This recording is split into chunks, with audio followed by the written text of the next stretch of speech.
渴望就可能，心动就发生。本节目由酷爽带感点燃无限渴望的百事可乐冠名播出。美味曲奇趣多多，巧克力味豆多多。感谢我们的职场搭子趣多多赞助播出。鸿蒙折叠电脑13英寸便携18英寸大屏，折展之间体验非凡。智能电混4驱无惧雨雪湿滑。本节目由领克101MP 指定赞助播出。本节目由专业做扫描3亿人都在用，职场必备神器扫描全能王赞助播出。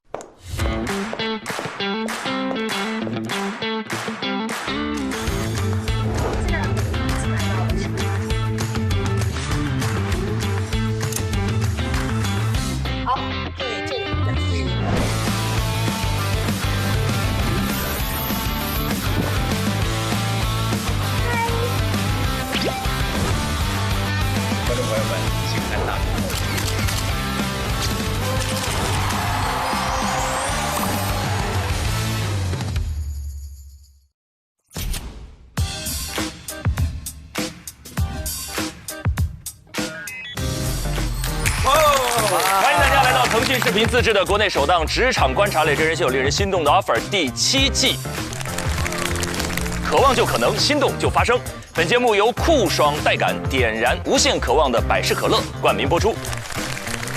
美味曲奇趣多多，巧克力味豆多多。感谢我们的职场搭子趣多多赞助播出。智能电混4驱，无惧雨雪湿滑。本节目由领克101MP 指定赞助播出。哇！本节目由专业做扫描3亿人都在用，职场必备神器扫描全能王赞助播出。大家好，我是陈明，让我们欢迎加油团的成员，欢迎徐志胜 ，Hello， 欢迎王子琪 ，Hello， 欢迎贺峻霖 ，Hello， 欢迎杨超越，欢迎张全林，全林老师，上期节目很难，首个实战考核，2025世界人工智能大会的现场直播报道，采编播导啊，庞征、张诗文脱颖而出，两人分别获得15分。截止到目前为止，要着重提醒一下杨凌卫、王玉还有侯子泰30小伙伴。我还记得上一期节目最后一位0分正在安慰另一位，深情的安慰另一位0分，然后顺利把他逗笑。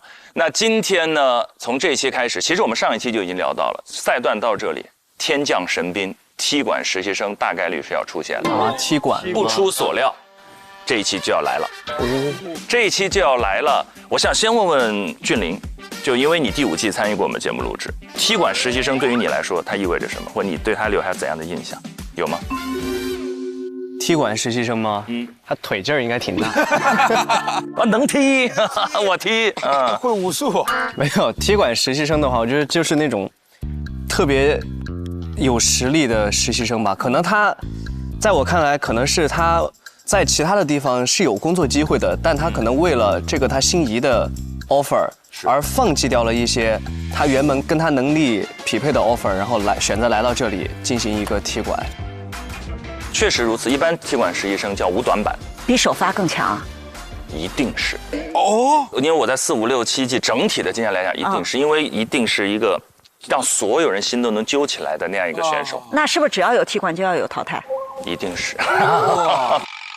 悲哀的地方就在这儿，面对强敌，我们不确定今天有几位踢馆实习生会到，因为我们之前有过1位，有过2位，也有过一次来2位。但是难的地方就在这儿，也就是说，比如说来1位，那如果他踢馆成功，肯定就有1位就要淘汰。另外，随着赛制不断的往前进，也有淘汰也会发生，所以接下来我们也会面临一个淘汰密集期。这就是为什么刚才要着重提醒30小朋友、30选手，快速让自己的积分增长起来。OK， 那我们一起看一看今年的踢馆选手是怎样的风采，也看一看曾经的8位选手面临强敌展现出怎样的状态。一起来看第一段 VCR。哇！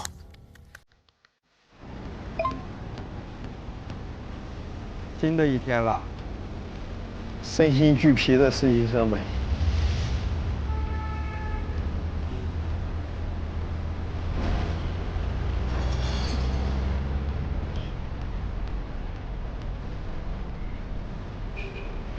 哇，你这个鞋有点高啊，今天。我俩现在一样高。行了，我成小矮人。我穿的是自己的鞋。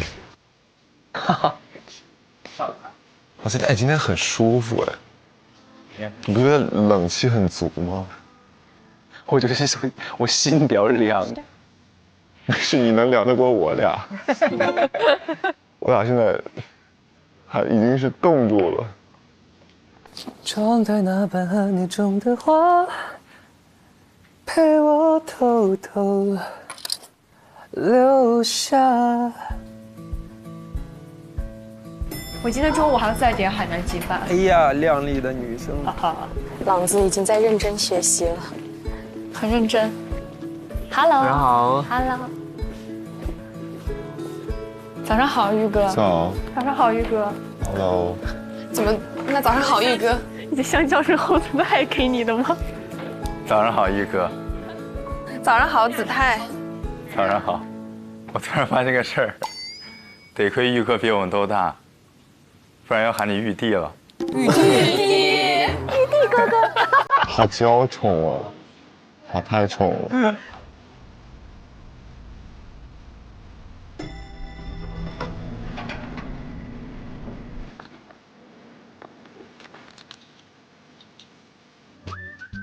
Hello， 老师好。早。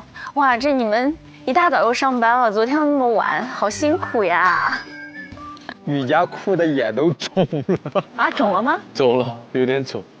老师们更辛苦，给我们复盘到那么晚。我们还可以啊，就压力大的是你们啊。我有时候会代入一想，哇，我在那个位置上，我得压力多大呀？哎呀，大教堂老师真好。早。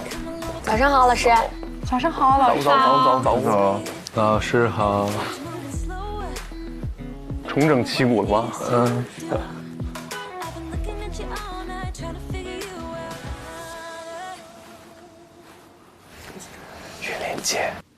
玉玲姐，去找老师吗？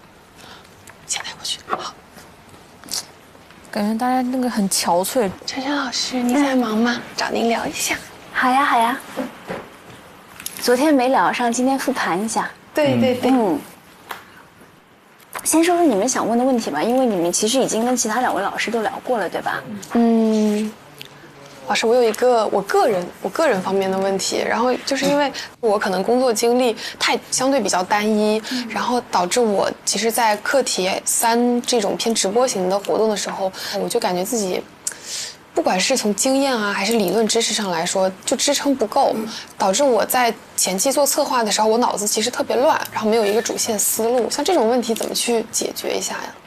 其实你们不用太去纠结说这件事情对我来说是陌生的，就是你用你过去的经验去应对，这个是唯一的路径，不用害怕陌生。比如说这个节目你没有尝试过，它是一个什么样的节目，你是要去看一看其他类似的这样的一个节目，来作为一个大概的一个概念的参考，就是有一个抓手和依靠吧。我觉得你们2个表现非常好的，玉玲，其实我也想跟你说，就是因为你主持很多大晚会也好，然后主持很多的活动也好，采访也好。还是需要一些语言的储备的，就是我感觉你们碰到一个事情，你要形容词，你形容词就会很匮乏，你会觉得这个很可爱，除了可爱我想不到别的词了。就是主持人一定会需要一些标准答案，是放到什么场合都不会错的一些套话，对吧？然后你要准备一些有效的信息量，是放在兜里，你不一定有机会把它拿出来用，但是你兜里一定要装满的。语言的质量还是挺重要的。就是多写，我告诉你，多写，输出，谢谢晨晨老师。好的，我先拿走了这些书，然后到时候给您还过来。这就回去储备了。晨晨图书馆。瑜伽哭完一晚上，是不是解决问题了？我觉得我期待瑜伽的爆发。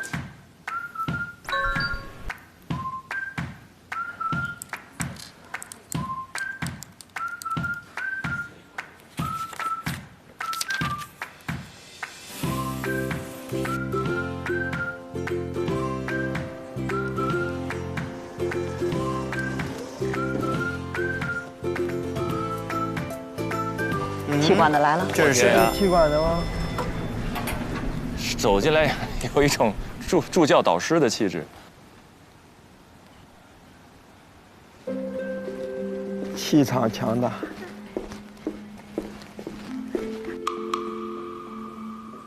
孩子们知道吗？今天会有？肯定不知道，他们不知道啊。哎，小儿姐，冯玲姐，没，你看上来就叫冯玲姐，他们之前是，我认识。谁啊？我认识他。老熟人，啊，认识。哇，我有新同学，太好了！坐你公对对面，开心了是吧？我感觉很期待。Hello， 佳宁。好了，我们去那个会议室吧。你看他真的，他一来其实是跟这几位带教师姐无缝衔接，打成一片的。朗子也认识。朗子也认识。朗子也认识。朗子为什么会认识？就是我跟朗子和他，我们是一起认识的。你们是一个学校的吗？不是。是吗？他来踢过。啊？他来踢过。我感觉应该是。但是是谁呀？完全不认识。怎么办？还点了饭。还点了饭。我说刚刚雨佳那么认真在干啥呢？点餐呢。你们俩现在是认识是吗？对，认识。然后坐那边吧。好的。可以坐中间，中间那个。好。我可以坐这儿吗？对对，就坐这儿。好。那你要不先待一会儿？嗯。我们去喊。等一下，我们去喊老师过来，没问题，好不好？我把包放在地上吧，要不？好，放地上。好。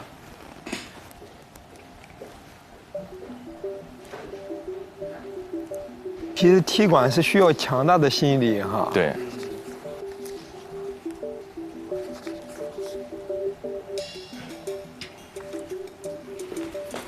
白哥有新同学来了。哦，好。西哥，哎，有新同学来了。好。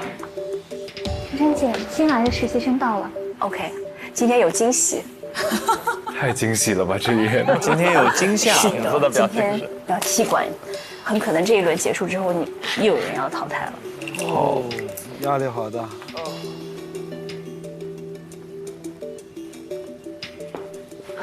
老师好。你好，你好，老师好。我们还有一位老师，稍等一下啊。好的。3 v 1。哦。老师，我先把简历。好的。谢谢。谢谢。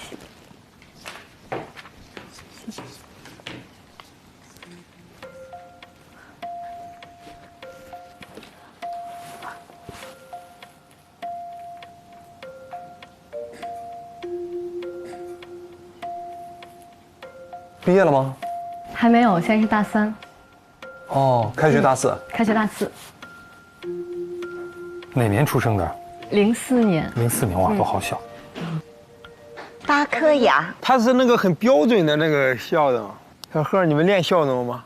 笑容吗？他还是会有自己去调整的，就咬着那个笔，咬笔应该是为了打开口腔啊。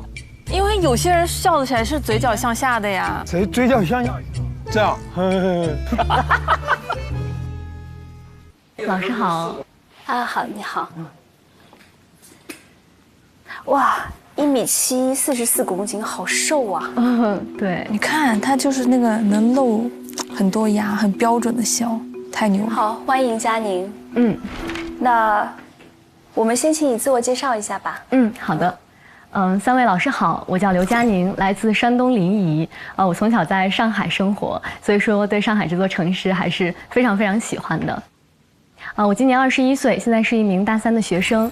2022年，我以全国女生第1的成绩考入了北京电影学院播音与主持艺术专业，连续2年获得了校级的3好学生的称号，以及优秀学生1等、2等的奖学金。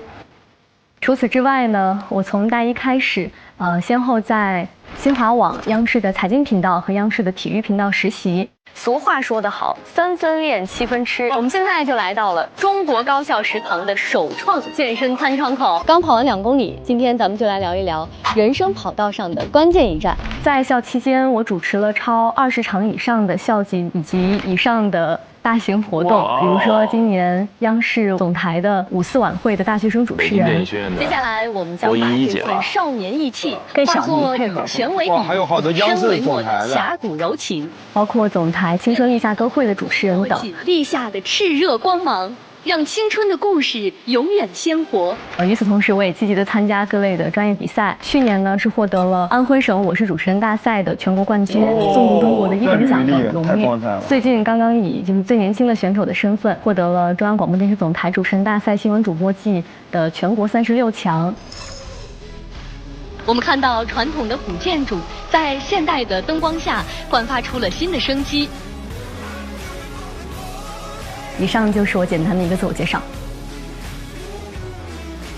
3位导师好像特别满意，特别满意，气场很正，压得住台啊。你觉得你最大的优势在哪儿？我觉得可能是亲和，还有一种青春的气息。很多时候，各位老师，包括身边的朋友给我的评价，就是与生俱来拥有一种和人的就是亲和力。对，这个跟他的笑很有关系。对，一笑那个笑的自然度跟亲和力。我身边朋友对我的评价和对他的评价都是挺一致的，就是有亲和，是吧？是一种亲和力吗？我看你那个主持了很多类似于大型晚会的活动，舞台经验应该比较丰富了。那你觉得你更适合或者更喜欢做一个新闻类型的主持人呢，还是综艺晚会的主持人？这个方向其实是我一直在思考和探索的。其实我觉得我一直以来，包括我的性格，可能是更偏向于就是做综艺啊。我觉得在综艺里面我会更开心、更自如一些。但是我也做了很多和新闻相关的尝试，就是我觉得我也希望能够找到自己更多的可能性。然后我觉得我真正的去考虑为什么要学艺考去做主持人这个方向，是因为小时候的梦想。我会觉得我还是更想先试一试自己真正想做的事情。能不能成？如果可以的话，那就觉得很幸福。对。但是他真的比大3的同学要成熟很多。老练。 21，都做了这么多事儿了。他们好淡定。是我要跳起来了。对呀，完全没有展示出什么慌乱，可能都在表演，都是淡然，还在演，还在演，还在演。其实心里肯定已经都很慌了。雨佳赶紧振作起来，雨佳。雨佳，我觉得雨佳一定会爆发的，绝对必须爆发。林蔚也要爆发了，林蔚也要爆发。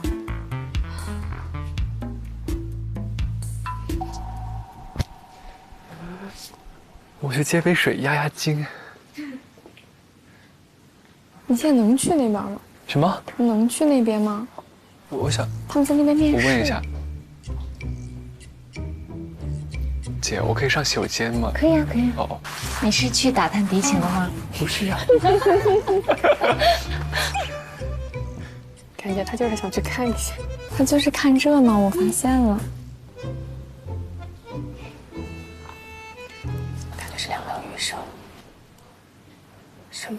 但他是按时，不知道规则，关键是每年规则好像都不一样。好的。 我觉得就这样吧。你们还有什么问题吗？没了。好，那你稍微准备一下，可能你在这里稍微等一下。对，我们稍后有第1轮考核。哦，好的。好，那您2位也可以等一下，直接他们就过来了。好的。啊，就考核了。第1轮考核一般不这么称呼啊。第1轮考核是专门针对他的吗？应该不。因为大家已经到第4轮了，对不对？那个你们的规则踢馆是踢最后1名还是挑1名？有好几种不同的玩法，有的是直接参与到下一轮的竞争当中啊，但有的是因为它的比分起点不一样嘛，后来会有一个平衡机制，看这一季怎么设计这种平衡机制，看怎么玩。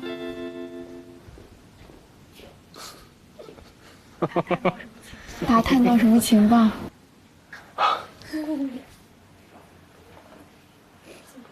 完蛋了！咋了？为啥？没事，就是想感慨一下而已。不是你这个氛围太浓了，我要离远一点。不要，我们开心一点好吗？搞得我也很紧张。我们别这么紧张，我们先看一下到底什么情况。你认识他？跟我没借的。跟你们以前，然后呢？但是很强。是很强。他叫什么名字啊？刘佳妮。哇，果然刘佳妮老朋友啊，已经开始搜了。新闻人信息拉满。哦，我搜到了，她是北电的全国播音第2，女生第1。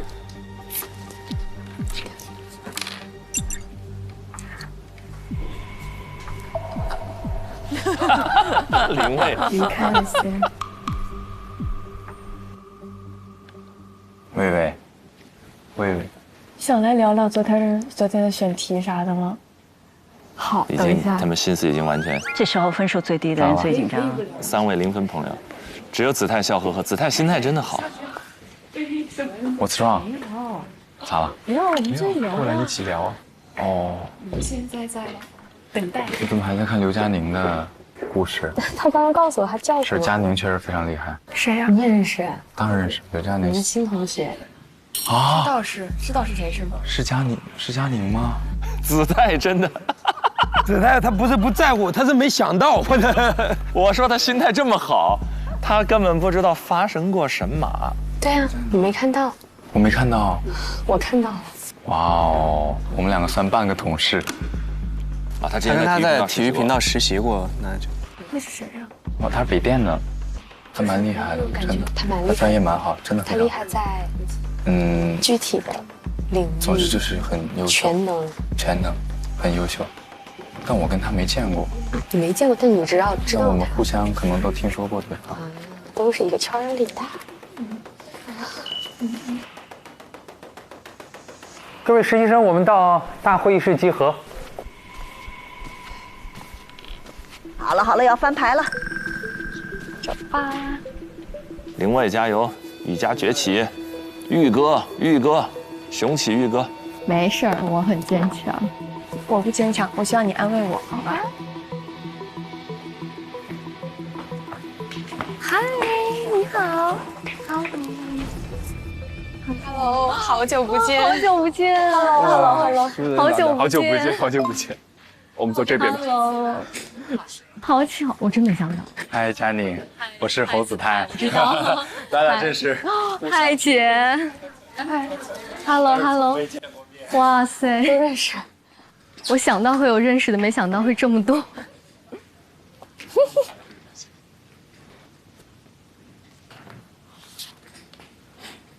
好，大家都到齐了。那大家也看到了，我们今天办公室来了一位新的实习生，刘嘉宁同学。大家好，我叫刘嘉宁，今年21岁，是北京电影学院播音与主持艺术专业的大3学生，请大家多多关照。这么简单？因为不用太多介绍了，他们好多人都认识，互相认识是吧？好。刘嘉宁同学呢，会以踢馆实习生的身份来参加我们今后的工作。好，那因为嘉宁同学呢已经错过了我们前3轮的考核，所以我们今天呢会增加一个特别考核的环节，来了解他的一个基本的业务能力，让大家互相之间也都有一个了解。那具体怎么考核呢？我们首先来给大家看一张表格，这是目前我们各位实习生的积分的排行榜。哇，太甜了，直接。现在麻烦我们助教把我们8位同学的资料给到嘉宁同学，让他稍微了解一下。是让他选一个吗？我感觉是要选人了。选人？他是不是选一个挑战，然后复制那个人的分数？有可能，这样可以弥补之前的起点。复制那个人的分数，比如说他任意挑一个人，你现在有多少分？你有25分。如果我战胜了你，我就从25分拿你的25分。但不会把它减掉吧？应该是复制，应该是复制吧？就是拥有你的25分。不可能把上一个清零嘛？哎呀，那多不过瘾啊！5分钟的时间，看一下各位同学的资料，再看一下这个考核的积分的情况。好。 5分钟之后，你从8位同学当中找出1位进行挑战，来获得相应的积分，或者无法得到积分。那如果挑战第1名，你胜了，你15分。挑战第1名会获得15分。挑战第2名，你胜了10分。挑战其他同学，你胜了5分。无论挑战谁，你失败了0分。好吧，现在开始看一下资料吧，5分钟时间。好。第1 15，第2 10，后面都是5，那他肯定在1、2里选了。佳宁把那个资料一合，老师不用选了，一块儿吧。那他会不会挑一个他比较了解的人？如果是我，就帮他赢了15分钟数，输了还3个和我一样的。老师，你会挑战谁？就是我会挑战德文。是你的性格。是，其实后面这个分挺低的呀。哦，对，那是积分是吧？对啊。按他的性格，刚才对他面试的性格，是一个喜欢挑战的孩子，所以庞真现在很紧张。他如果求稳的，他可以挑最后一名，他就可以稳稳拿一个5分。你猜他会选谁？我猜是彭正。我觉得真要挑战是挑战第1啊。分是最多的。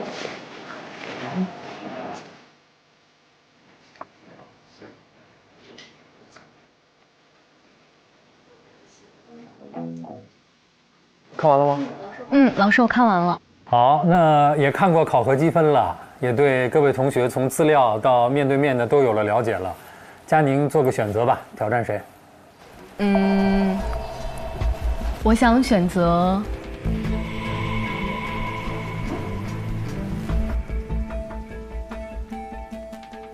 闭口音已经出来了，他现在要挑人了，会是谁呢？庞正。我想选择。太过分了，这怎么能停在这个节骨眼上呢？排第7。别生气，别生气，曹雪老师，你可以充我们的会员，然后跳过讨论。好的。张老师，就他这几张照片，一看就是按你话说，就直接能拉上去干活的那种。那显然人家已经干了好多了，事实上干了好多了。我们大家先一起可以看一看刘佳宁的简历，有没有让人印象特别深刻的部分，或者跟自己有某种交集的地方啊？对，就所以跟那程朗是一样的吧？2022年，上戏第4，浙传第3，跟贺峻霖是一样的。对，北电第1，还轮值主席，光影讲述人。终于找到这个和我的简历相同的地方了。山东？不是，熟练使用办公软件。但是我会写的比他详细，我会熟练使用 Excel、Word。你的简历是多长时间没更新了？专业荣誉的第1条是中央广播电视总台主持人大赛新闻主播季的全国36强。陈林老师，您了解这个奖项的含金量吗？最新的一季的2025年7月，这应该是刚刚获得最新的一季的主持人大赛。哎，我这么跟你讨论吧，你就看起来36强，好像那个不算特厉害，但我得给你讲讲什么人可以参加。就是他参加的不是说都是学生或者都是新人，他有很多你已经走上工作岗位的。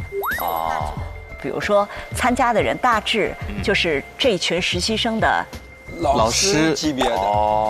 就他已经开始在电视台工作了，有明确的工作经验的人，然后去参加。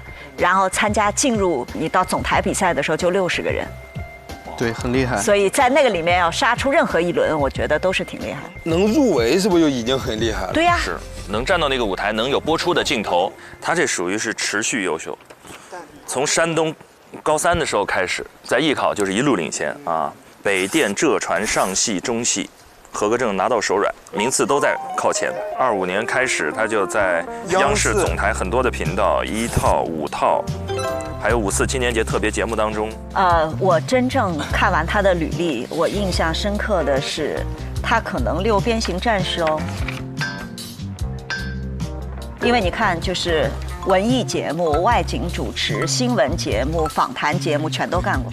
而且他好像参加了很多比赛，所以说他面对这种强压环境肯定是不怯场。是的，你看他面对3位老师就是完全很淡定的。3位老师好，我叫刘佳宁，来自山东临沂。是，而且他甚至给2位那个带教师姐都造成了一点压力和紧张。我觉得2位师姐都面露紧张神色，一直在旁边吃瓜的姿态在旁观。而且今年也是我们所有踢馆实习生当中的第一次专门为他增设了一个特别考核机制。之前其实踢馆实习生来的时候，确实会有一个事实上的不公，就是起点的不一样，大家已经考核了，所以那个基准分会更高一些。但今年我们刚才看到，增设了一个1v1单挑，他可以挑出一个人，然后展现自己的勇气和全面的实力。对，15、10或者5。3档，当然也可能挑战失败就0分了啊！各位会觉得他会挑谁？如果你觉得话，你会选谁？我的性格其实是求稳还是求稳？必求稳。谁呢？姿态。因为首先来说，我是根据我看节目，我很喜欢姿态。而且我觉得我俩的性格又有些相似之处，然后所以说我觉得我俩在一块儿，无论是比赛也好，还是玩也好，我跟他在一块儿会更轻松，没有压力。我特别害怕这种高压的比的环境。你选他，万一输了，是不是更丢脸？比第一名太难下台了。但是我要被庞征碾压，我也会觉得很丢脸。贺，你觉得呢？哎，硬要 Q 我一下。我啊。如果是我去，我肯定庞征了呀！啊，我都踢馆来了，我肯定要挑最强，要挑最强的，现在分最多的，我就要告诉你们，我来踢馆的，那我肯定就要比你们所有人，就是你们积分最高的人更强。哇，我觉得像这种，我们从昨天的情况来说哈，就是还是会有一些运气的成分在里面。比赛嘛，比什么很重要。而且我觉得他一定是会在，因为他们面临的是一个全环境的一个竞争，就会有各种各样的一个节目形式，一定会有他的短板。确实。就是我们也看到了，大家其实来之前都很优秀，履历都很光鲜，但是来这里之后就会有一个适应和不适应的一个过程，有擅长和不擅长的。这一轮比什么也很重要，其实它的亮相战，看是哪个赛道。我们一起来看一下第2段 VCR。来了，好了，所以看看是庞征还是诗文。我感觉他来的目的就是给第1名、第2名施压的。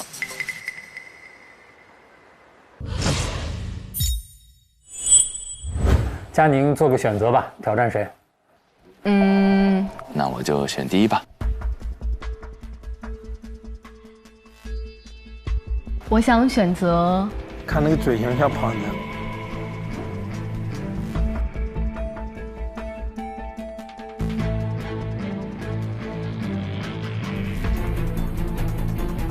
庞征了，我想选择雨佳，可以吗？雨佳是吗？好的。雨佳，这个有点意外了。这么求稳啊！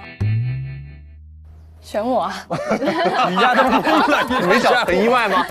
很意外吗？意外啊！这分还选我？你们俩之前认识吗？不认识。那我们能听一听你选择雨佳的理由吗？我觉得刚才雨佳走进来，我们俩对视了一下，觉得很有眼缘儿。没有，是因为是新朋友，然后所以想过多的，就是我们先提前的去了解一下，所以理性感性都没有用，主要靠眼缘吗？我现在对雨佳有种感觉，我觉得这一轮他能爆发雨佳爆发，我觉得这个激发可以可以，我有点期待了，真的。用一个踢馆选手把雨佳激发出来了，我真觉得雨佳有可能爆发。雨佳是第4、第5，所以他赢了的话是5分。我觉得可能就是我刚才分析那种，他对自己极度自信。无所谓，我随机挑一个。他不在乎分数。确实。他只要成功一次，把他之前那种自信拿回来，他就猛了，我觉得。你可以这么想，你不会有任何损失。经过这轮挑战之后，但是挑战之后失败不是会出局吗？不是，没有这种说法。这轮是单，我们没有这个规则。这个只是让他是带着积分进来，还是0分进来的区别，对你没有任何影响。同时，你经历了1次考核，得到1次锻炼。对。好，考核的内容我来跟大家说一下。我们有4个内容来进行播报。第1个是新闻资讯稿件，第2个是娱乐资讯稿件，第3个是晚会主持词。这3份稿件，2位同学拿到的是一样的，是进入提字器的，第4个稿件是需要自己去进行撰写的。我们会给大家一个主题，撰写自己的稿件，形成3分钟的文案，最后进行呈现。主题是张桂梅老师。那我们有45分钟的准备时间。好吧，我们现在开始，2位准备，其他同学回到工位上。佳宁到小会议室去准备。好的。雨佳在这里准备。好，加油加油加油！加油！好，加油啊！雨佳。很突然，很突然。雨佳非常好，你需要这些挑战。他新闻能力很好，真的。你别说，我说的对，你需要这些挑战。晨晨老师演我，真的，我现在就期待雨佳有一次爆发。他挑了一个就是在分布高的里面最有实力的一个。但我觉得有没有可能他对于这个雨佳之前在学校的成绩也是有一些耳闻，有了解吗？应该。但他刚才说他挑的原因是他不认识。是不是很多熟悉朋友他人不认识，但可能听过这名字？不是把8个人的资料都给他了吗？有，所以成绩第1名在资料里。他也看得见，他就是想找中传的第1名，过招。你要想吃的话，你把那个信息发给我。没事，烤好完再吃。加油，雨佳加油！你这是什么表情？你的舒适区没问题。真的假的？你可别说这话。加油，加油，靠你了！加油！这个空间就是你的。别人不许进来。好，我来关。这么霸道，谢谢老师。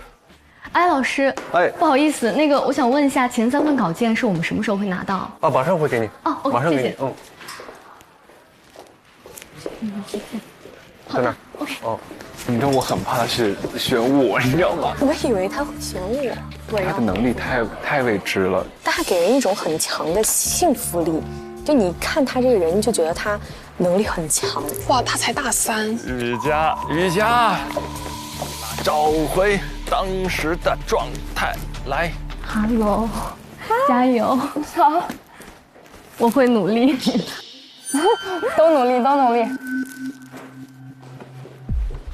来，雨佳，给加油！谢谢姐，好的，好好备战啊。OK。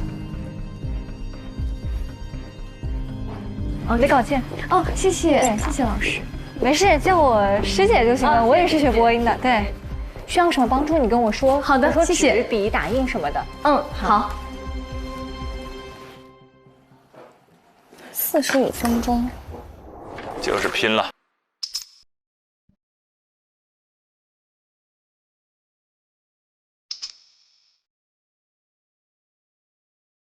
其实是第一次他考核的时候，感觉他可能就是稍微弱势一些的是他的那个现场连线的那个环节，但这一次好像也没有，就是完全是他自己准备的。我其实挺期待，而且这回也没有队友，也没有任何的事情，就是单纯的个人能力的一次比拼。你们现场这几个认识佳妮的孩子，你们了解他吗？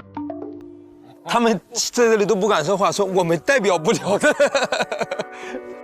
我一直觉得他非常优秀，真的，就是看他的节目，看他拍的东西，而且看他在大赛上的表现什么的，他确实非常的优秀，经验丰富。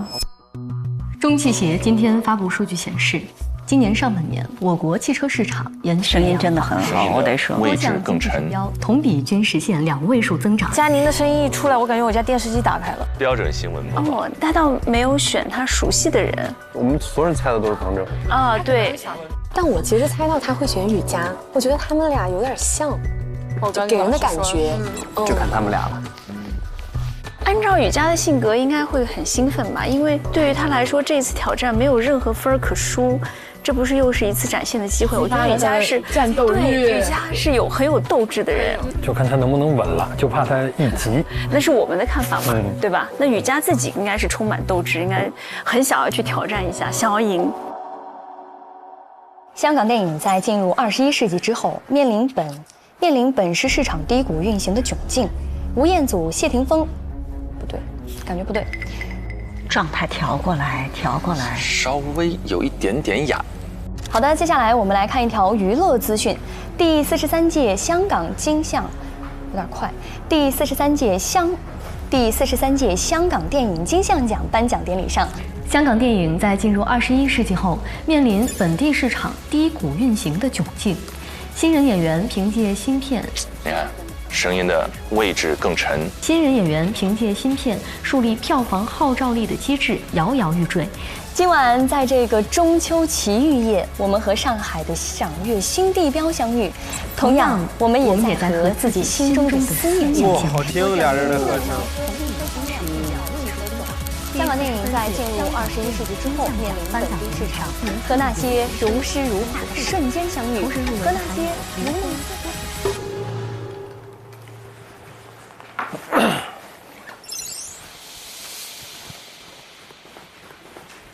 拿根。好了，可以开始考核了。好，打。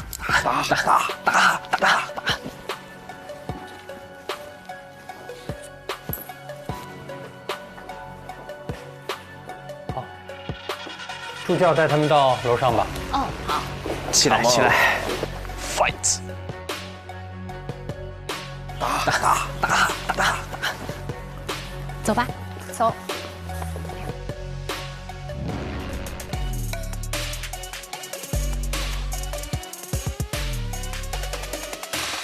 他俩抽签吧。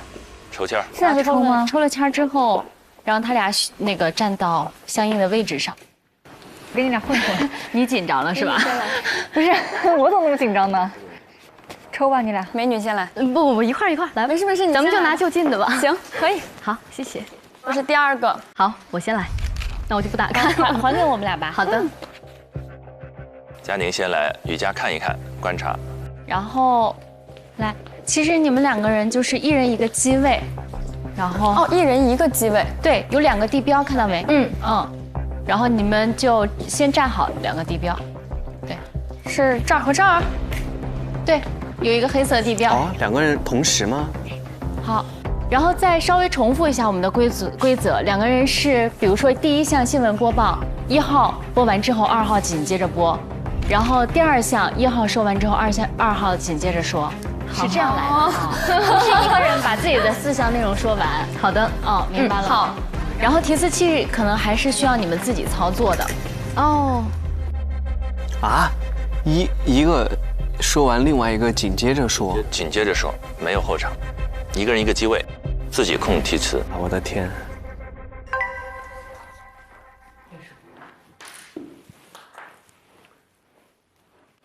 其实我觉得能参加主持人大赛，央视主持人大赛还挺有勇气的。就其实年轻点还好，你不觉得有什么包袱？对。像何清那时候是不是也去参加了？何清参加了，对。所以我觉得那个挺有勇气的。这个让他走，比你的正常语速稍微快一点点是对的。然后比如说快一点点嘛，你就可以按暂停，然后接着往下走，然后再按暂停。我觉得刘嘉宁有一种远超于他年龄的成熟。对，我觉得这和他的性格有关系，和他参加那么多比赛是绝对有关系的。对，还有长相也有点关系。准备好了吗？好，5、4、3、2、1，开始。各位好，欢迎来到今天的新闻透视。中汽协今天发布数据显示，今年上半年，我国汽车市场延续良好态势，多项经济指标同比均实现2位数增长。具体来看，上半年我国汽车产销量首次双超过1500万辆，同比均实现了10%以上较高增长。哎，这个刘嘉宁大3这样的舞台站上去，说来就来啊！其中，新能源汽车产销量接近700万辆，同比增长超过了40%。新能源汽车新车销量达到汽车新车总销量的近45%。今年以来，在以旧换新政策持续显效带动下，内需市场明显改善，对汽车整体增长起到重要支撑作用。1到6月，汽车国内销量近1260万辆，同比增长近12%。与此同时，汽车出口继续保持增长。其中，新能源汽车出口106万辆，同比增长75%左右。他这个身体端得很稳哦。是的，大部分时候这种类型的新闻是坐播比较多，站的时候有的时候身体会有小幅的摇晃啊。好多大青衣山东挺多。我觉得刘嘉宁很好，就意料之中的好，面部表情管理，然后语气点送。都是很到位、很职业的，比她的这个实际的年龄，我感觉要成熟很多。她有一个很大的优势，她是一个女中音，就她说话，她真的能沉下来，会有一种安心感。一般我们说，如果是综艺节目，就大青衣的标准，其实很多都是要选女中音，就声音往下沉的那种。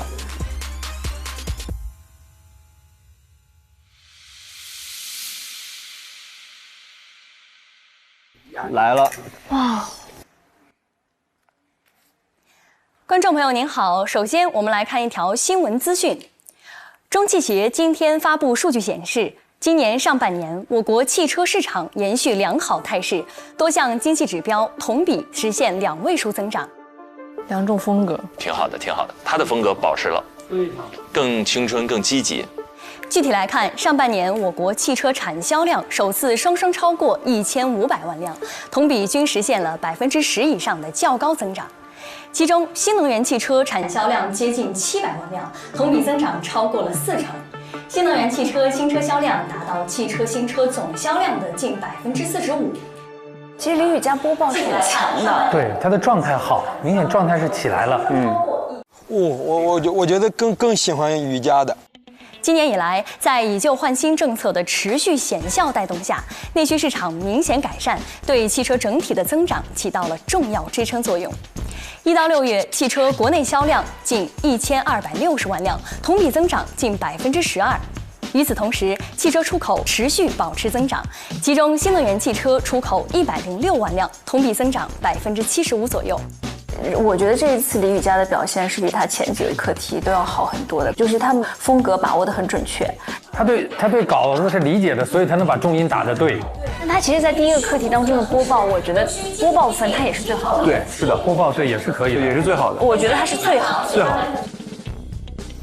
哎，好清晰，怎么了？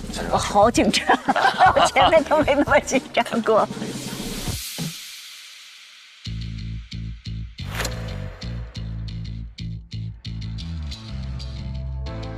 各位好，欢迎回到今天的娱乐新天地。第43届香港电影金像奖颁奖典礼上，《九龙城寨之围城》勇夺最佳影片、最佳导演、最佳动作设计等9项大奖，风头无两。风格要变，风格要变。第43届香港电影金像奖颁奖典礼上，《九龙城寨之围城》勇夺最佳影片、最佳导演、最佳动作设计等9项大奖，可以说是风头无两。香港电影在进入21世纪之后，面临本地市场低谷运行的窘境。新人演员凭借新片树立票房号召力的机制摇摇欲坠，由此形成前辈明星持续独当一面的固化模式。时至今日，吴彦祖、谢霆锋等曾经的新人类，现已人到中年，他们主演的电影尚且不多，00后新一代的新人演员更难有机会独挑大梁。今晚，在这个中秋奇遇夜，我们和上海的赏月新地标相遇，和那些如诗如画的瞬间相遇，和那些如梦似幻的光影艺术相遇。这一轮好稳，好稳。那同样，我们也在和自己心中那份思念相遇，和那份对团圆的期盼和渴望相遇。其实啊，人生就是一个不断相遇的过程，但是相遇过后，我们更要懂得珍惜。今晚的这轮中秋圆月将珍藏在每个人的心中，而这份幸福感也将永伴你我。我们同样心怀渴望，歌唱同样的祝愿：愿山河长久，国泰民安，愿幸福安宁，皆得所愿。很有晚会的结束感，大晚会的结束感。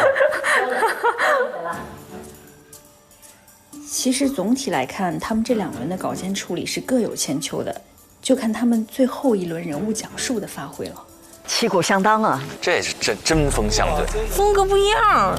一个是女中女低的那个音域宽厚，那一个是女中女高的音域明亮。这么说，第4轮要决胜负了，人物讲述。人物讲述要带一点体验感，要带观点了。所以这是他自己写的，自己写的。朋友们，欢迎回来。他不是干部，但省委书记来了都要给他让座。他无儿无女，但孩子们见了都要喊他一声妈妈。他是谁？他获得了2021年感动中国人物7·1勋章。为什么他能获得如此的荣誉和荣光呢？接下来我们就来走进她的故事。她是一名普通的乡村女教师，她就是来自云南华坪女高的校长张桂梅。或许是自己淋过雨，所以也想为别人撑一把伞。她和丈夫在大理的一所中学开始了教书。然而好景不长，丈夫因病去世。在丈夫去世的1年之后，她又被查出了患有子宫肌瘤。手术结束后，张桂梅躺在病床上辗转反侧。她想到这些天老乡们对她的照顾，她告诉自己，只要自己还有一口气，就要站在讲台上。2008年，华坪女高成立，这是全国唯一的一所免费高中，专门为了贫困家庭里的女孩们来上学。13年来，2000多名女孩走进了学校，也走出了大山。正如华坪女高的誓词所言：“我生来就是高山，而非溪流。我欲与群峰之巅，俯视平庸的沟壑。”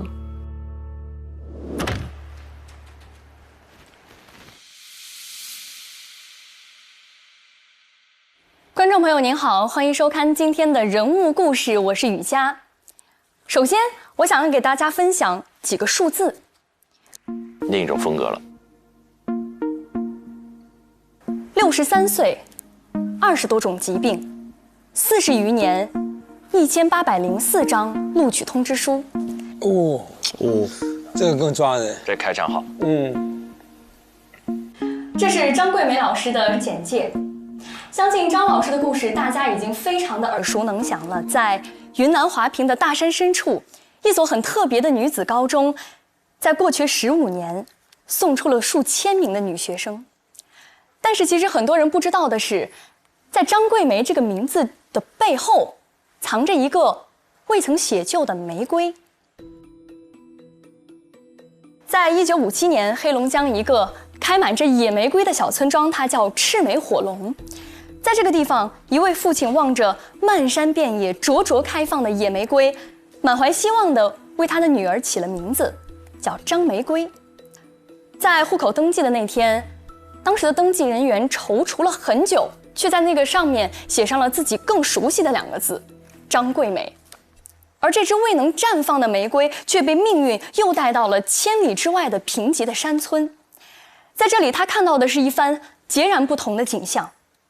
在这里，14岁的女孩被父亲明码标价，等待出嫁。本该握笔的手，却因为去挖野菜而皲裂，破败不堪。为了追回辍学的女孩，她翻山越岭，摔入泥沟，她的食指到现在还缠着胶布。为了让女孩们有书读，她四处奔走，饱尝白眼。玫瑰的灿烂陷入了泥土的最深处。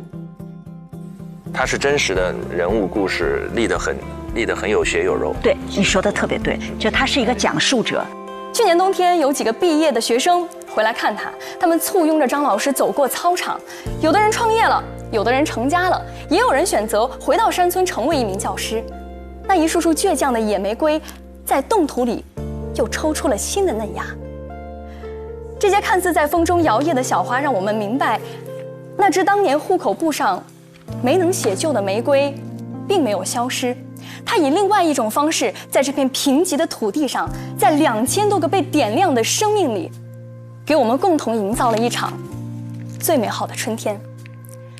感谢您收看今天的人物故事，我是雨佳，下期再见。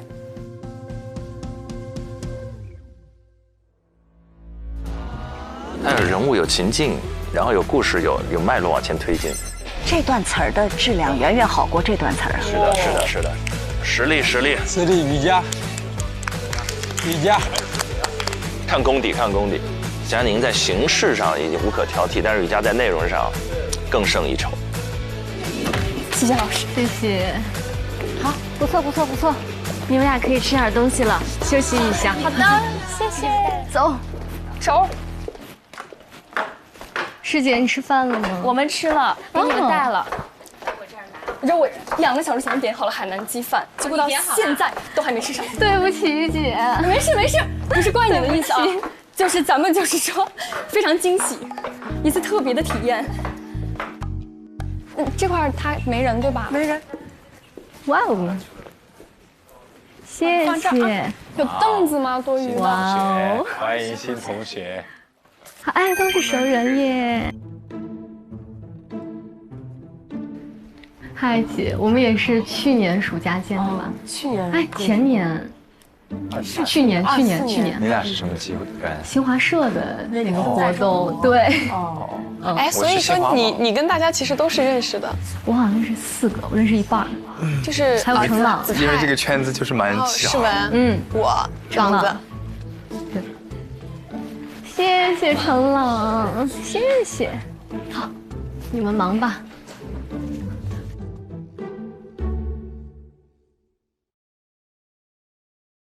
我觉得那个最后赢不赢不重要，不重要。雨佳被激活了，被激活了，真的替雨佳心里松了一大口气。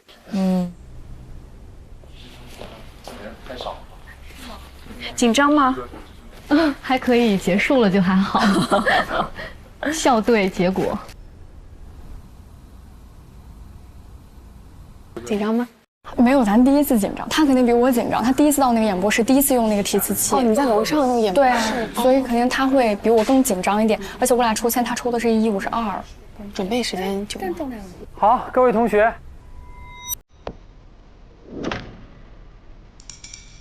还有代教老师、助教，我们一起到大会议室。还没吃饭又被叫走了，这一顿饭真是一个海南鸡饭。雨佳，我这口饭到底能不能吃它？代教老师、助教，怎么样？感觉没太表现好。没事没事，刚开始。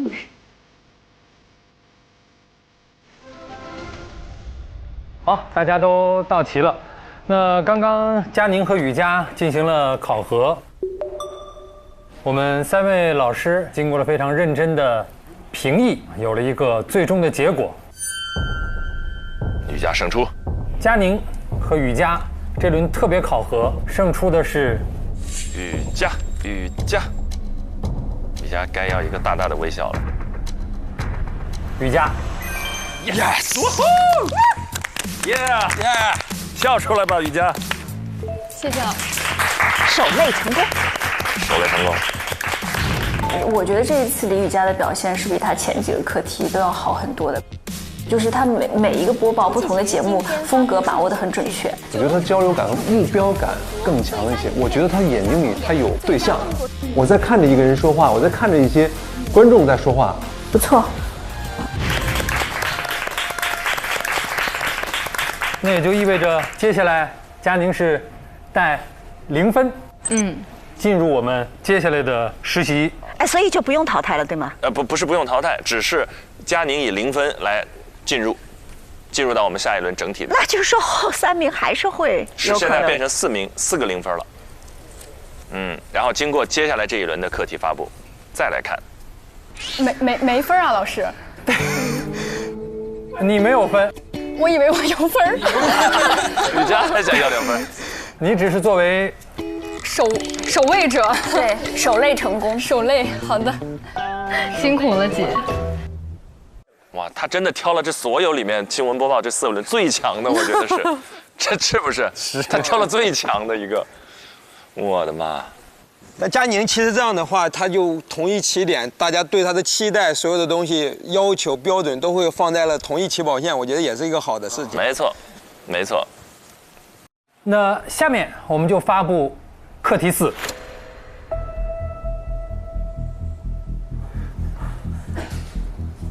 我们课题4是多类型节目考核，我们一共给大家准备了4档节目，可供大家来进行选择。每档节目呢，我们会选择1名优胜者，获得相应的积分。每档节目选1名。那4档栏目考核积分不同，每组能够容纳的实习生的数量也不同。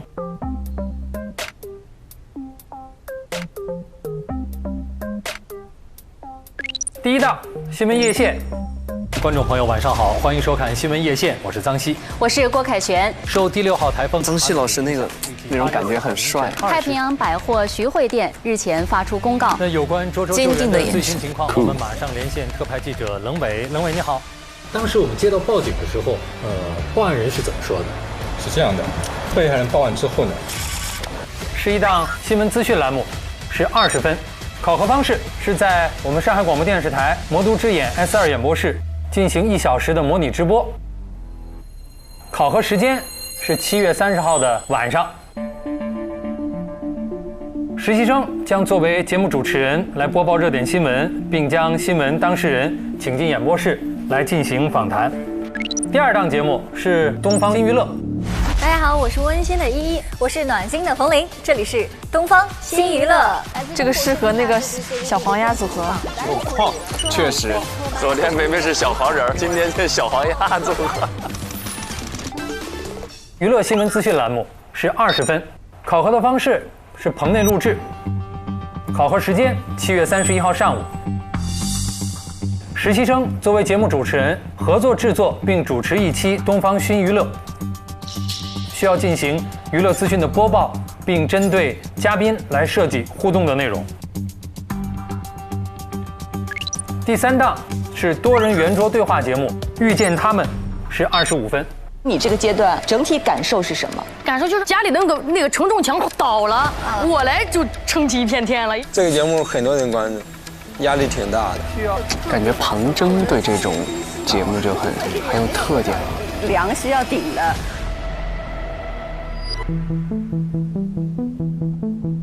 需要实习生以这期的嘉宾来设置核心的主题，策划并且录制一期双人共同主持的圆桌谈话节目，录制时长是90分钟，考核时间是7月31号下午。双人圆桌访谈，庞征很合适。最后1档节目是下一站。这栋房子是中国第1代建筑设计师设计的大楼，是吧？对，当时住的地方叫做西摩路，就是什么？是要走外景。你好，外景探访下一站。我们现在去拜访那个张师傅的家。但是到了目的地，这个门牌怎么和说的不一样呢？是城市生活探访类节目，25分。节目主题是街头摄影师。这适合子泰啊！街头摄影，一路吃嘛，一路玩，子泰真是一个不落下。咱都替他们选了，人家自己来。那玉哥适合哪一个呢？一样。玉哥，我甚至觉得每一样都很适合。考核时间是7月31号。实习生作为主持人合作完成1档外景节目，每位实习生需要独立探访1位嘉宾。那有些节目是需要大家合作完成的，所以在这个过程当中，大家既是对手，也是合作伙伴。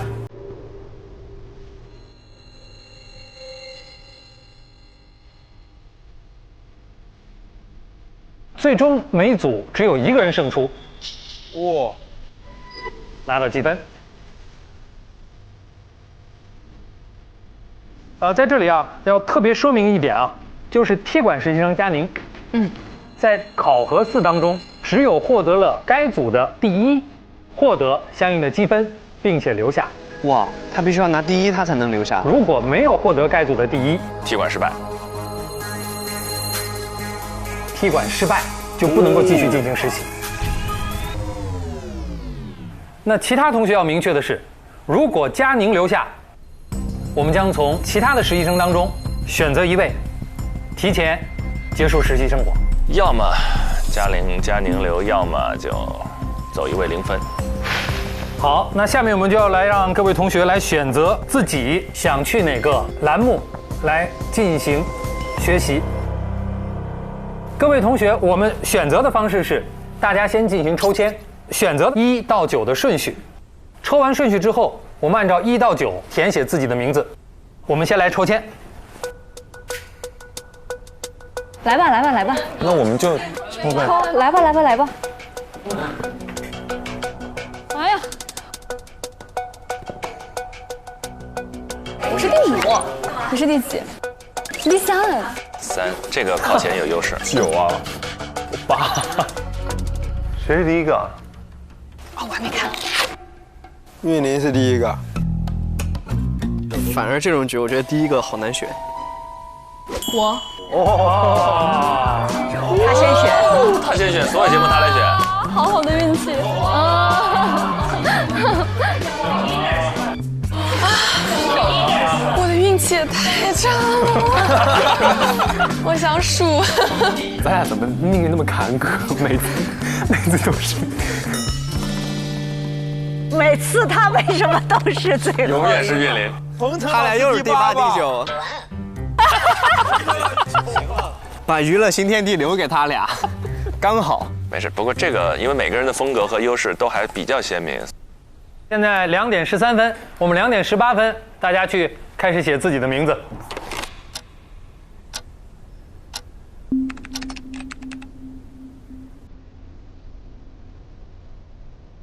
老师，我想问，就以上3个节目，它其实给我们的节目时间只有这么长，还是我们是看最后的成片，还是？你比如说东方新娱乐，你要去录制的过程当中，导师就在看你，对，然后根据你整个过程的表现，给到你一个最终的结果。对你们来说就是直播。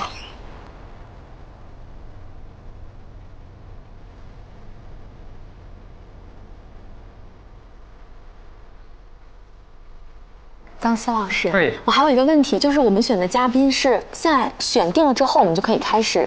现在选了相应的节目，会有相应的老师跟你们讲具体的规则。好，你们现在选择你们的节目形态，好，和你们想的节目方式就可以了。好的。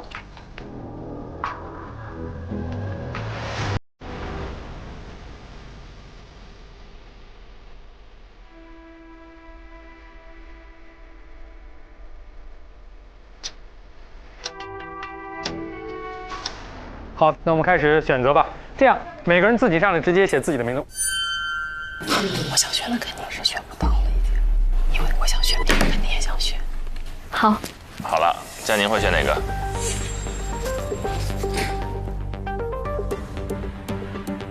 新闻夜线很有可能。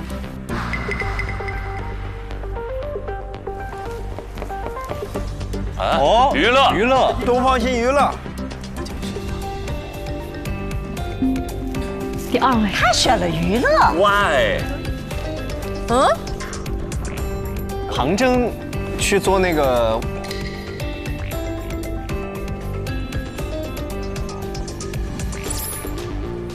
杭州去外景啊？哦，杭州是外景，去外景了。我觉得诗文应该是那个新闻吧。杭州去外景啊？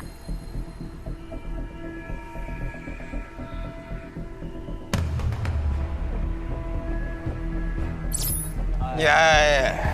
诗文新闻夜线。他那个样子像。王玉会选啥？王玉要访谈吗？玉哥其实适合做新闻啊，玉哥去采访。采访吗？玉哥。接下来的人，既是选节目，又是选对手。我们没有猜对一个哦，就猜对了诗文，有点一个炸雷啊，砰！啊，节目好看啊，同学们。但我觉得，既然是自己选的，一定是自己有把握的、擅长的。下一个是谁？我思考一下啊。哎呀，我赌他也是新闻夜线。我新闻夜线。娱乐。新闻。再 PK 一轮。我也觉得娱乐吧。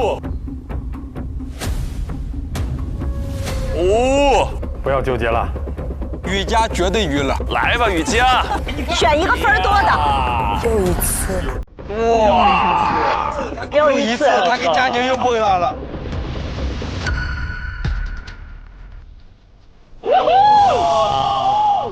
好，东方新娱乐已经满员了。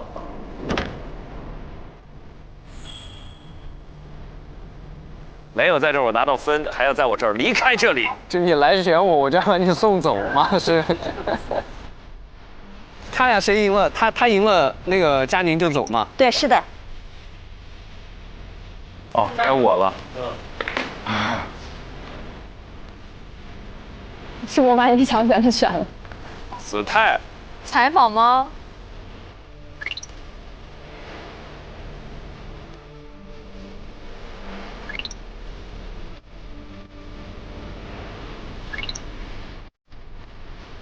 这个火药味好浓啊！其实也很简单。没想到哦。玉哥。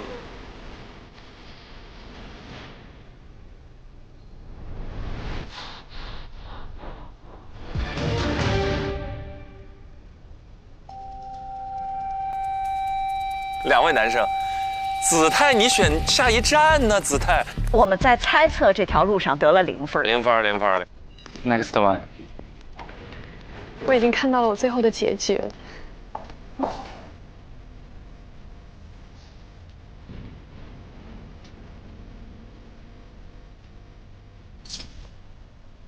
林蔚去，程朗去播报，程朗，程朗不会，程朗和韵玲当中有一个人要去播报了，朗子肯定下一站呀，朗子。不要选了，又回到最初的起点。韵玲是诗文，也不错。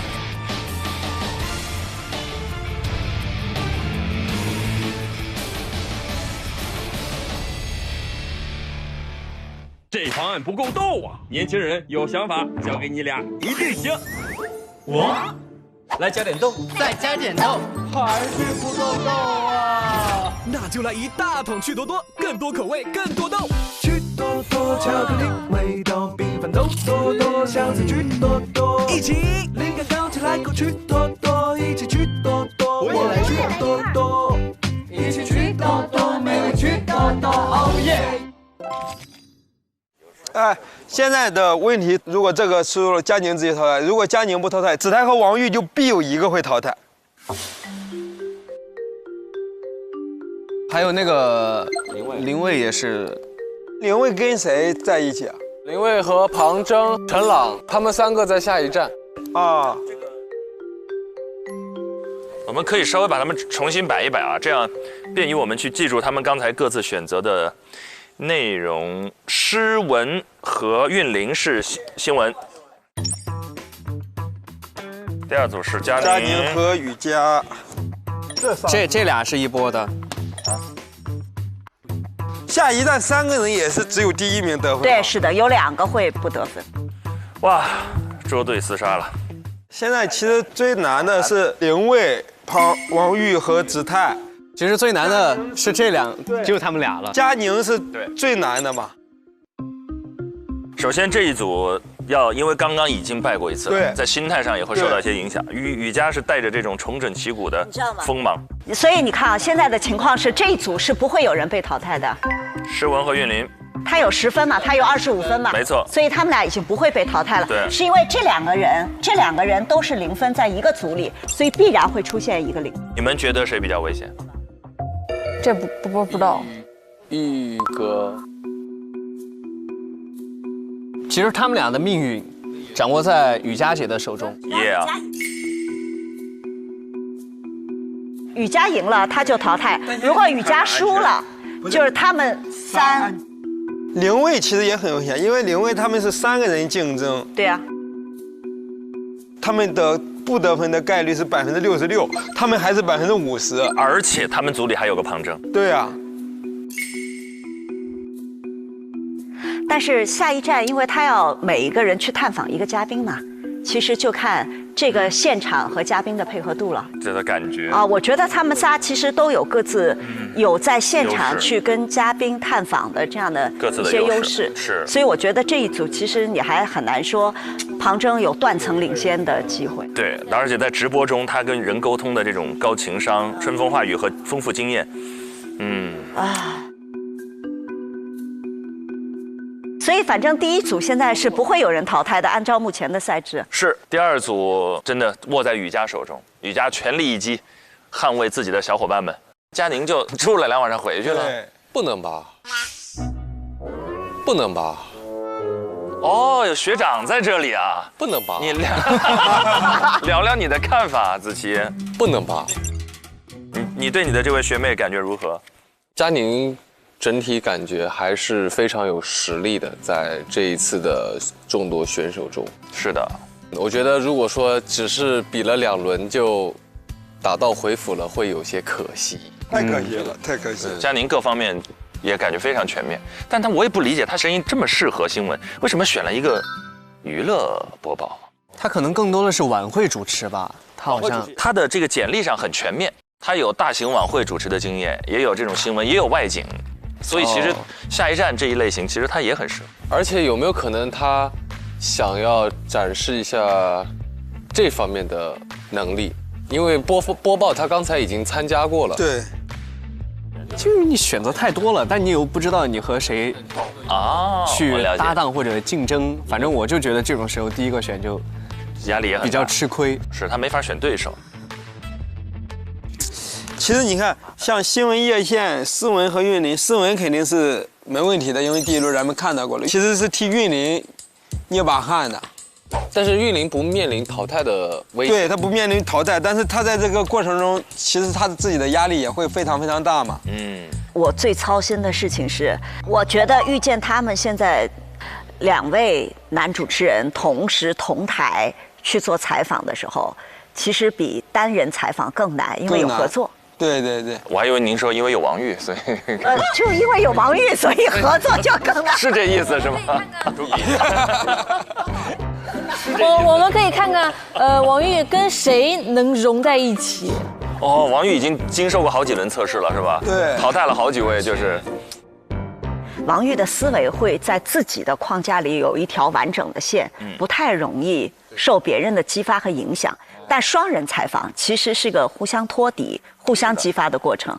然后呢，我就担心，就比如说访谈的过程当中，比如说我刚激发到你内心的一个柔软的地方，正打算往下挖呢，然后他就把这个气场给破掉了。所以双人主持是互相托底，绝不能破对方气场的这样一个状态。所以我现在觉得那一组其实真的有非常大的难度。然后2个人一定会竭尽全力，因为这2个人知道说，只要我输，我就有极大的可能性淘汰。哎呀妈呀！因为这2人是0分嘛。但我觉得下一站陈朗非常适合。这倒是。对，因为那种生活化的那种感觉，然后那种。但生活化的去采访一个嘉宾的时候，其实人生经验还挺重要的。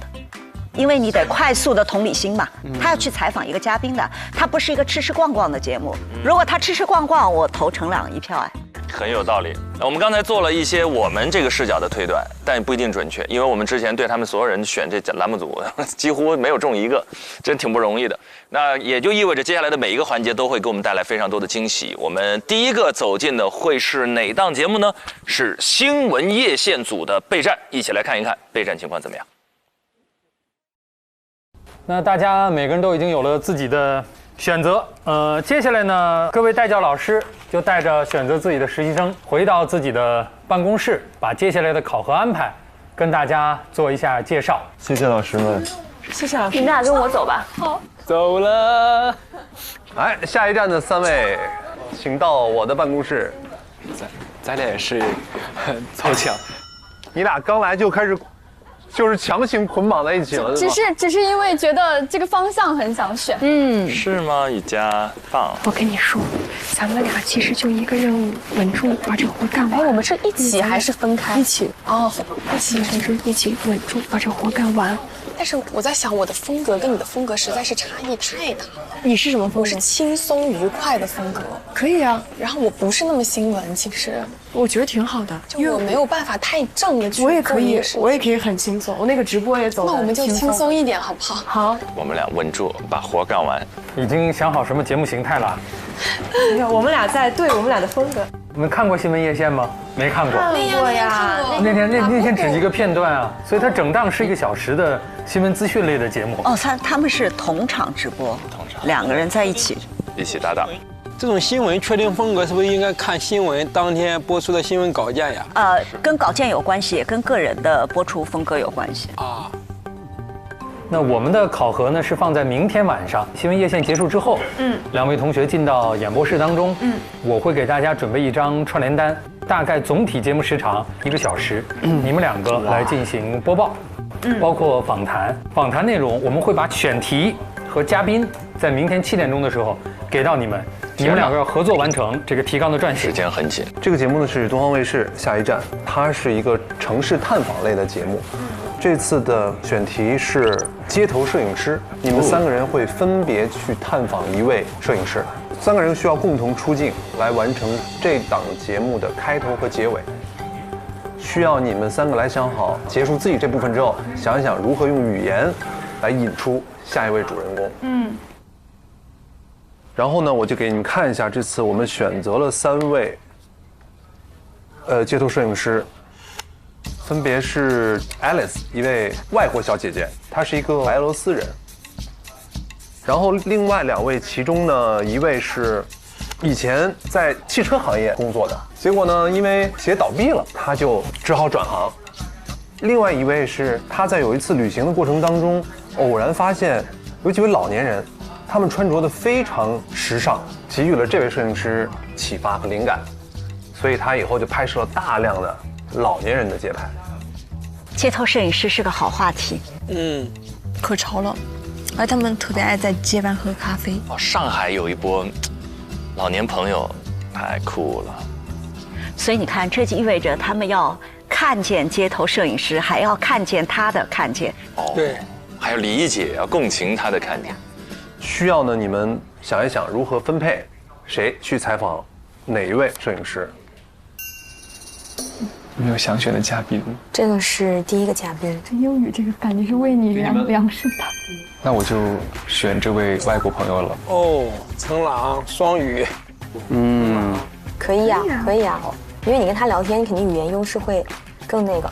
那你俩呢？你有偏向的人吗？这2个？唐征很好，他让林伟先选。对。我还在看，要不再看一下下。林伟就是纠结。你选定了。我想选陈战一。哎呀，我看他拍了很多我的工友，就是他拍过的一些人有我认识的。是吗？我觉得很巧合。林伟，哎呀，主动性啊，不果断，有时候。我是觉得每个人都还是有各自的点。可以啊，没问题。那我就罗夜华吧，可以的。好，没问题，你就各自去准备。好的，谢谢老师。你记得他上一次哭的时候说：“我不是那么喜欢竞争的一个人。”就是一个很被动，就是我可以接受，但是我不主动去。那个开头啊，你准备说些什么？我觉得我们那个可以先各自整合一下，然后再一起讨论。哎，天天看白老师用这个电脑，我们也用一下。哎，这个是华为鸿蒙折叠电脑，它超酷的，我来给你演示一下。好呀。哇，它这个屏幕好大呀！它的手势操控功能很好用，3指轻松拖动文件。它可以上下屏切换。 5指迅速放大文件，这样就是全屏开始办公了。对啊，它有个8指操控功能呢，你来试试。就8根手指头。就自动召唤出键盘了。对啊。然后你就可以上面办公，然后下面去操作，这个功能好方便啊。那当然。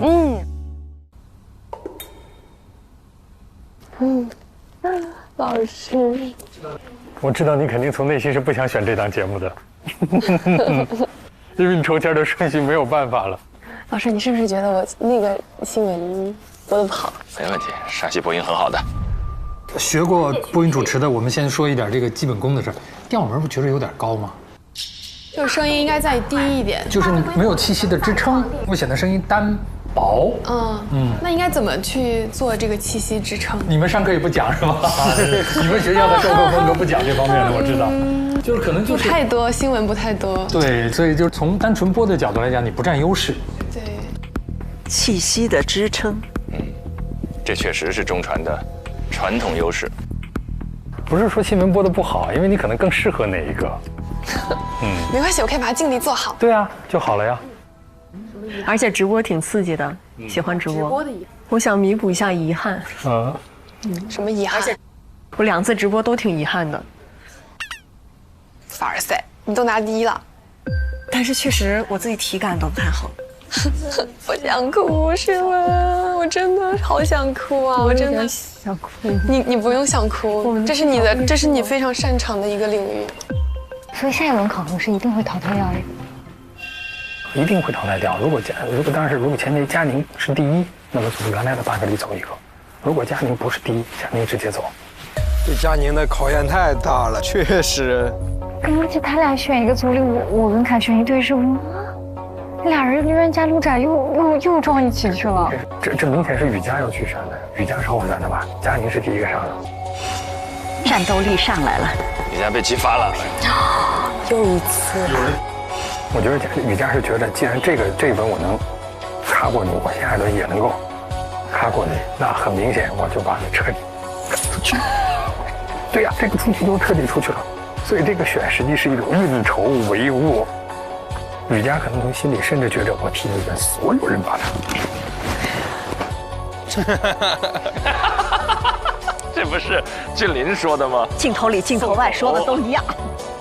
要不我就把你们所有人都压下去。如果雨佳守擂成功，彻底成功的话，在这个团里面，他就太有向心力了。对。一场世纪大战已经在西哥的脑海里。哎，我这种人太八卦了，就脑子里想别人怎么互相打，就开心，太过分了，太过分了！我这不像老师该做的事情。而且我觉得大家相处那么久，一个陌生人进来，我肯定是会想要跟这个人去竞争的。对，而且他有一种我要保护我的团，对，我们8个人，我要捍卫。这种假设，佳宁赢了。淘汰的话是，那不就是对准了这3个0分吗？那也没说过一定就淘汰3个0分，当然肯定会基本从这里边淘汰了。子泰的选择我也可以理解，就是因为王玉是这样，子泰也是0分。那个时候，新娱乐在线已经选掉了。如果他去选和诗文在一组，虽然他第1天就跟诗文在一组，但必输无疑。然后到了那个下一站那组，3个人想拿第1也没那么容易。彭真还在下一站呢。所以这是为什么最后子泰只能。那么到了遇见他们是2个人，另外一个目前也是0分，那这个是唯一可能搏出来的机会最大的一组。赢一个活一个。对。